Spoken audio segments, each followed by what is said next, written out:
Hi, and welcome to CryptoBiography. I'm your host, Brandon Starr. This is episode 276 of CryptoBiography, and we are back on The Smallest Magician. This is part 10. And here we go. The next few days saw Donegal as good as his word. He spent the days going over all the house, casting all kinds of spells. This perhaps slowed down his lessons with Emby, but she didn't mind. She felt useful. He had her take him through all the hidden passages, and he magically cleaned them so they weren't dusty any longer.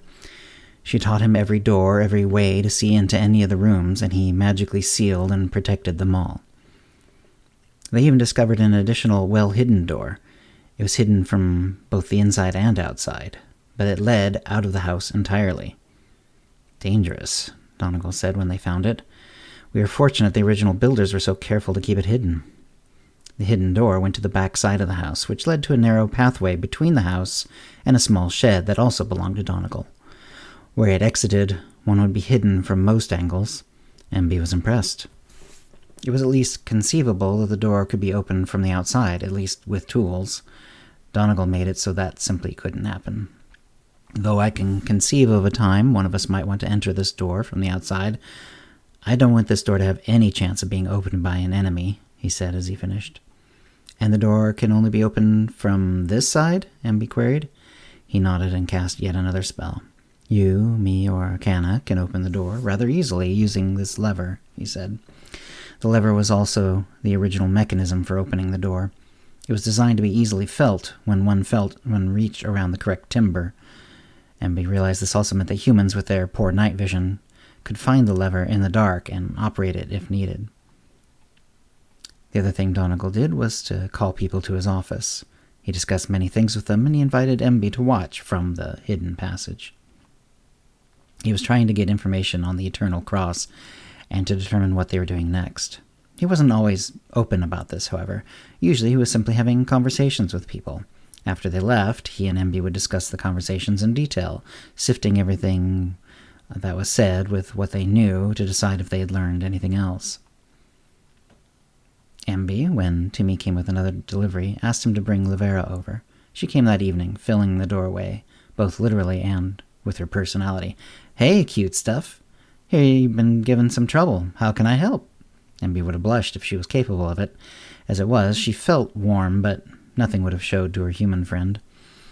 "The Eternal Cross is after me and Master Donegal," she stated. "Is there anything you know about them, any way you might help?" Livera scowled. "Those pious pigs think they own everything," Livera said. "I've had to deal with them before. But I don't think I know anything you don't know, or Donegal doesn't.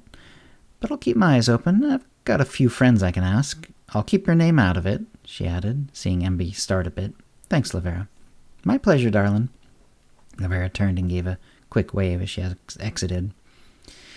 Emby wasn't sure what the next step would be, so she went to Master Donegal. She knocked on the door. Donegal answered, not with his voice, but by opening the door. This surprised Emby. She looked up at him. "I have a guest, Emby. I will come see you in the kitchens. Please wait for me." But while he said it, he gave a slight smile and the barest nod of his head toward the hidden place where she might see the meeting through the air panel. She nodded her understanding, but said aloud, "I'll see you soon, Master." He closed the door, and after making sure no one else was around, she closed the door, and after making sure no one else was around, entered the secret passage and made her way to her perch by the vent, moving slowly and quietly, both to keep any noise down and also to try to hear what was going on in the next room. She saw a man, pale with brown hair, sitting across from Donegal. He didn't look familiar to Emby. He had a small nose, at least from the side, and was thin. He was dressed in some kind of robe.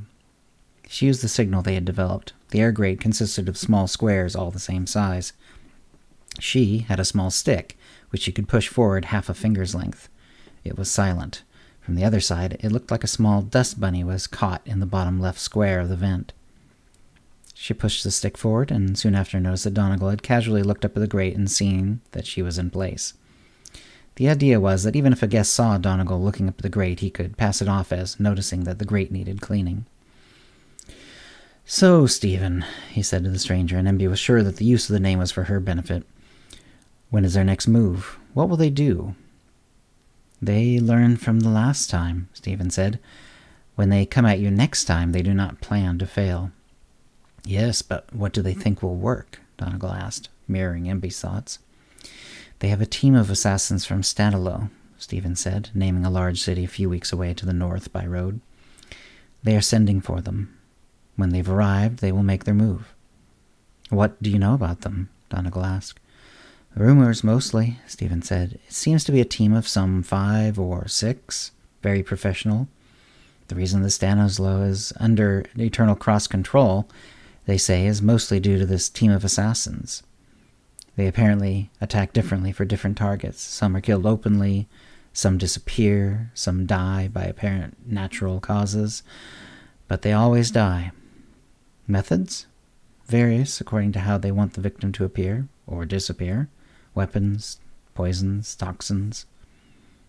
And they always attack using the entire group? No one knows. I would suspect, however, that for a target like you, known to be dangerous, having foiled an assassin before, they would use the entire team. Again, not that I know exactly how many that includes. Will they all arrive together? Emby nodded to herself. Master Donegal would be on the lookout for these assassins. I don't know. Probably not, or they might stand out too much. And I don't know if they're arriving day or night. Will you know when they arrive? I doubt it. I put myself in danger just finding out that they've been sent for. I'm not in that loop. Thank you, Stephen. You've given me a lot to think about. Master Donegal reached into his jacket pocket and pulled out a purse, which he passed to Stephen. If I can help you any more, I certainly will, Stephen promised. Thank you. Stephen left. Master Donegal looked up at Emby's grate and nodded. She came down from her perch and entered through the hidden door. We have some problems, Master Donegal said. Indeed, Emby agreed.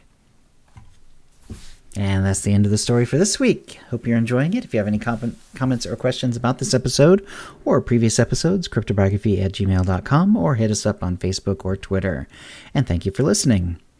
Words and music copyright 2022, CryptoBiography LLC, all rights reserved. Characters and events are fictional, fictionalized, or satirical.